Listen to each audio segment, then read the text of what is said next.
Good morning. We've just spawned into Heathrow Airport. We are about to head over to Luxembourg for our road trip. Highest point in Luxembourg. I think it's called kneiff. We'll call it kneiff. But we're gonna go find some food and fuel ourselves for the day. It's about 5:30 in the morning right now. I was up since 4:10, so let's get some breakfast.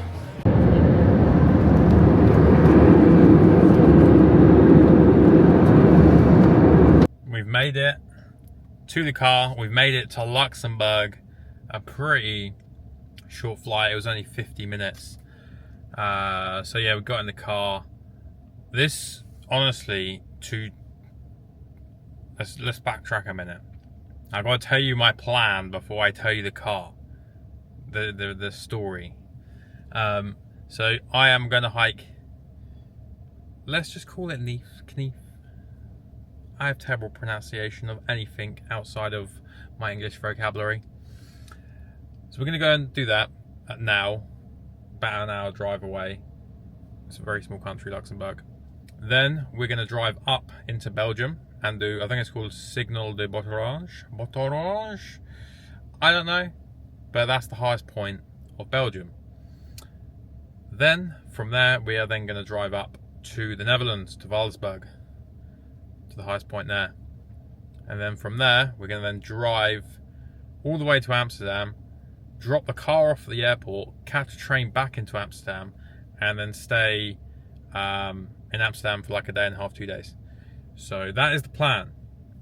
Now, getting back to the car.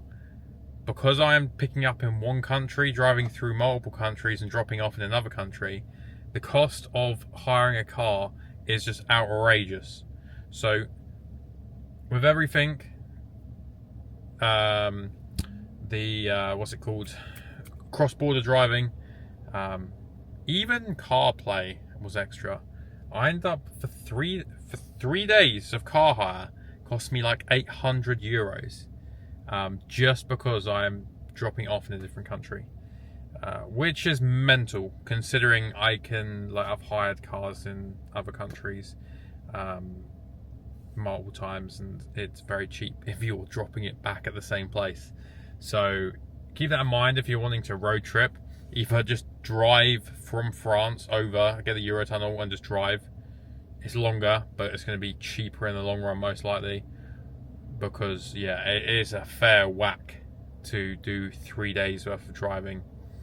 So the hike where we're going, kneiff, it's only like an hour and a half hike. We're going to go around the countries, the three, Luxembourg, Belgium and the Netherlands. They're quite flat countries, the tallest point being in Belgium, but they are quite flat, so there's not a whole lot of climbing going on. It's more of a hikes. But I think I may, depending on time and what we're doing, I might actually do Belgium today to do that high point, because then I'm staying in an Airbnb in Belgium, which then puts me a day ahead. And then what I may do is I may go and hike in one of the national parks in Belgium just to explore a little bit more, and then go off up to the Netherlands, because then I'm staying in two different B&Bs, one in the Netherlands and then one up in Amsterdam. But I'll show you all that when I actually get there. But first of all, we've got to go and get some food. I thought there was going to be shops coming out of the airport, and there was nothing. It was just car hire, car park, see you later.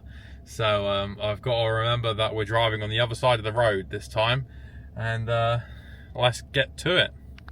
So it's taken an hour basically to drive from one end of the country to the other. It's quite a small place. Just stopped in Lidl to grab some stuff for the trip. Look at this.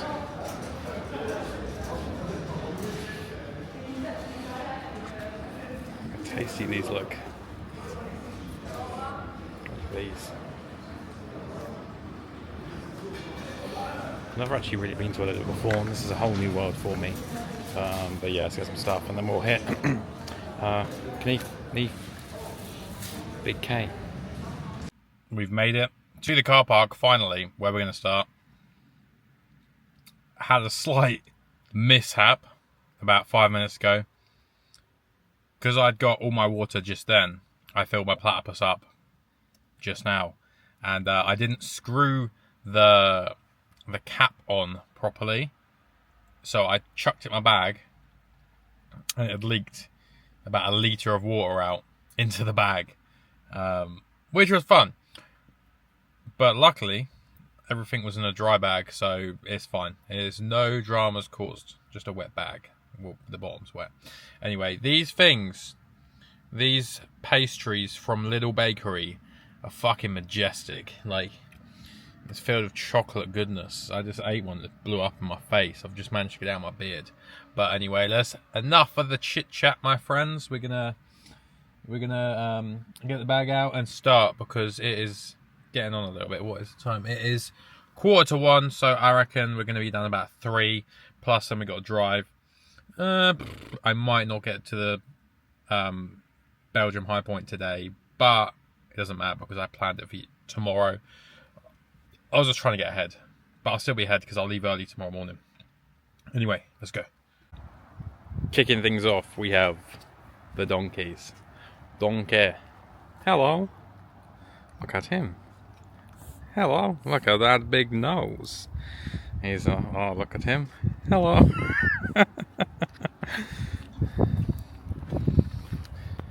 Weather's actually quite nice today. The forecast was rain, and it's not raining. We'll take a win wherever we can get one. That's where we're parked anyway. That's the little car, and then it's right by the main road. So we got to walk through this tunnel. When I came across the border control for my passport, the guy asked me, business? I'm like, no, I'm going hiking. And he looked at me like I was mental, because Luxembourg doesn't really, like, you think of Luxembourg and you just think rich city where loads of people do business, and that's pretty much right. No one really comes here to do any hiking, even though they've got 2 national parks. So yeah, the guys looked at me like I was absolutely bananas. I was like, no, I'm going hiking. And yeah, he was like, okay. So that's that. So I'm doing the thing that I always advise you not to do, and that is solely rely on digital maps. Because I was just like, yeah, I'll be alright. It's not that big. And now, the route it was trying to send me on is through a private equestrian centre that's all gated off. So now I'm going to have to detour round and then try and rejoin further up. But pain in the ass. Look at this. This is really nice. Like, mystical woodland right now, mystical forest of the moss covered floor, and there's like all like stumps, like a stumpery, kind of like what you'd make stumperies out of, like the dried out stumps that have been stacked in kind of like some cool mystic way. And this is nice. I was not expecting this from Luxembourg. When you go off the beaten path into like the mossy goodness, it feels like I'm in some kind of like mystical world where I'm like watched. I feel like I'm going to be kidnapped by some fairy tale lore right now, but this is cool. This is someone showed me this video and be like, oh, where do you think that is? I would not have said Luxembourg in a million years. I probably would have said some form of Scandinavian country, but yeah. All this is basically a plantation, and then they strip the stems of the lower branches to make them grow taller.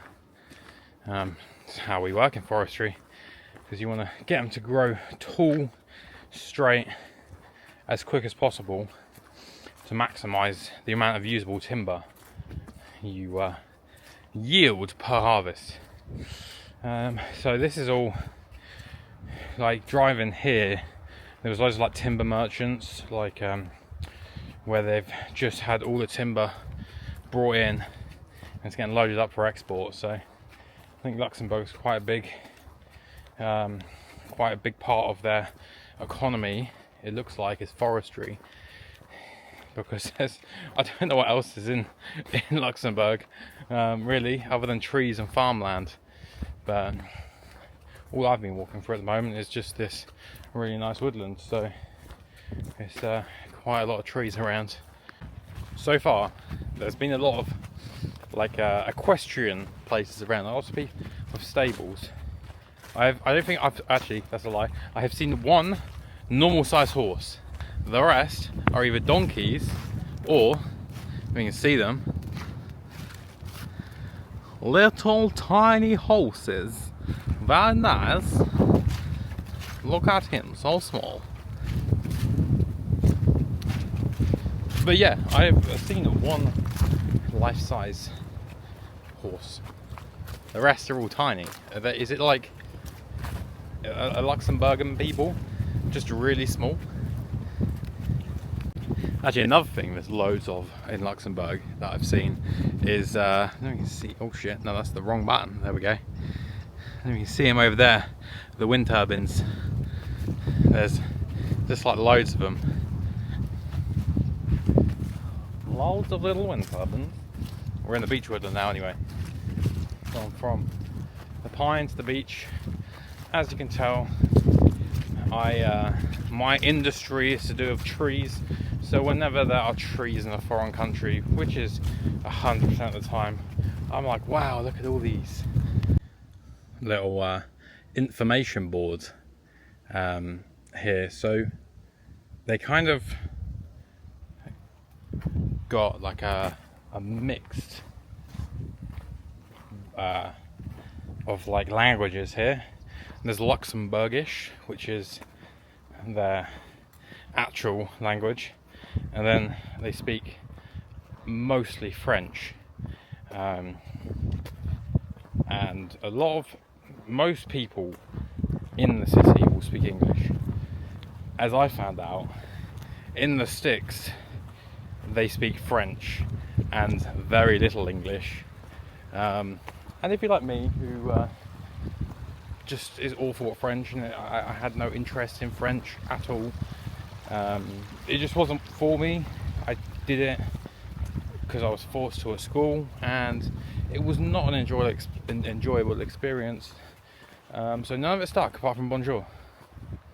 Je m'appelle, la piscine, la baguette, merci. That is it. Oui, oui. Alright, we ain't having no conversations. So Google Translate comes in a little bit handy in these situations. This feels very much like back home in the South Downs, all kind of that way with the fields, really open hills. Feels very familiar now. Do you know what? So I'm tracking everything on my Garmin.